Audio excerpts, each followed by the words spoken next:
Well, howdy there, Internet people. It's Bo again, and today we're going to break the first two rules. We're going to talk about something we're not supposed to talk about. And we're going to do this because a certain film from the 90s is being released in another country with some minor changes. So we're going to talk about the film, talk about how a lot of people misunderstand the film, and we're going to talk about the changes and whether or not they ruin the film.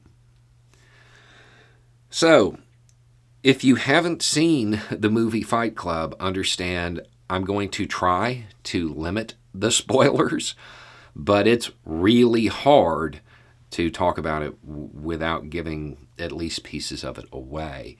The entire movie is an upside-down patch video, and the twist isn't incredibly apparent until almost the end. So, just be aware if you haven't seen it, you may not want to watch this yet.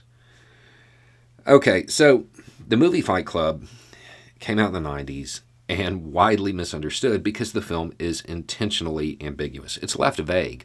A lot of the themes that people talk about, and that I definitely see, they're left up to the viewer's interpretation. They're not core facets of the film itself. Okay? However, there are some themes that are undeniable. The first being that humanity isn't really designed to live the cubicle life. We're not supposed to pursue false happiness and fill ourselves with material possessions. We aren't supposed to be just a cog in the wheel, right? That's one. It provides a lot of commentary on toxic masculinity. It also carries an incredibly strong anti-capitalist message.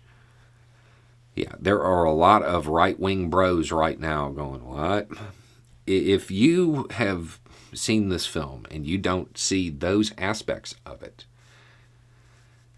it's possible that maybe you didn't understand the film and you are identifying with something that may have a satirical take. So, one of the key aspects of this is that there are two characters, the narrator and a guy named Tyler, right? And they establish this relationship, and the narrator looks up to Tyler, and there's this evolution of the characters going on. One becoming more and more masculine and more pronounced in a lot of ways. The other retreating. The other crumbling away. And as the movie progresses, there arises a conflict that really centers around intimacy between these two characters. But they've already set the ball in motion, so to speak, to crash into society as a whole. So there's not much that can be done as far as separating these characters. It takes a lot to do that in the end. As the story progresses, the antics become more and more and more extreme.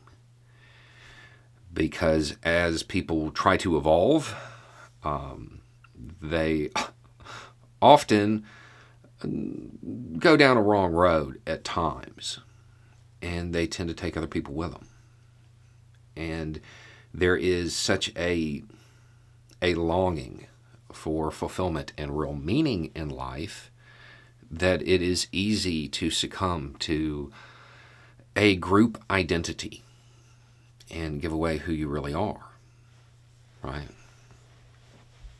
At the end of the film, there's an incredibly dramatic scene. The new version that is being released in China, well, it's a little bit different. At the end, after all of the drama takes place, for those that have seen the film, it cuts to black. And prior to the ultimate climax, It scrolls across the screen.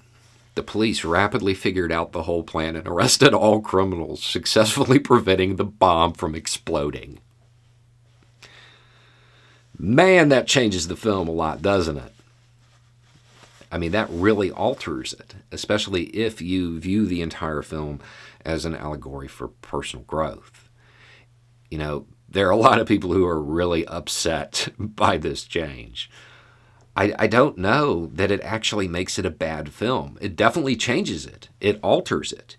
But it changes it in a way. It changes it to a dystopian commentary on how the system is so strong that you cannot evolve, that you cannot change. Because that final moment, as you might break through, well, it's always going to be interrupted. I don't necessarily think it's a bad change. It's definitely different, but if you understood the film and you understood that the whole film is about one person trying to change themselves, and that giant dramatic moment at the end is very symbolic in a way, losing that and saying, no, you're going back to the system. You're going back to the way it was. I don't know that it would make it a bad film had you not seen the original, you know. Now, so all of this is really interesting to me. And I'm just very curious as to why this was the editing that was applied. I mean, I get the whole law and order aspect that China is trying to portray here. But it seems as though that message wouldn't really be that subversive. But I don't know. It also points to something I love to talk about a lot, context and getting the whole story.